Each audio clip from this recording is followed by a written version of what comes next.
কি হইলো সোনামণিরা? কইদিন না খুব চিল্লাইলেন আমরা আর ভারতত ইলিশ দিবেন নই, আমরা ভত্তা করি খামাও ইলিশ বাংলাদেশ হতে। এলা খাম্বা ভারতত ইলিশ যাবা নাকছে, চুতিয়ার বাড়ির ঘর। মুখের ভাষা খারাপ করবেন নং, খারাপ করলে এলা কইবে যে চেংড়া ওনার মুখের ভাষা খারাপ। 2 দিন হইল ভিডিও বানবা তাতে মুখের ভাষা খারাপ করে, এগুলো কথা কবার নং। এলা ফির ভারতত কেমন করে ইলিশ যায়? মুই তো খবর পানুং যে ভারতত বেলে আরো বেলে কয়েক 100 টন বেলে ইলিশ পাঠাইবে এবার পুজো উপলক্ষে।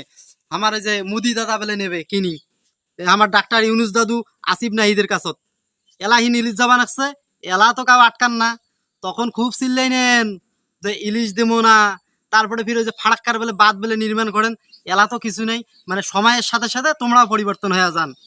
এই জন্য কি আমরা স্বাধীন গণ্য দেশ ভারতত ইলিশ দিবে আর? বুঝি।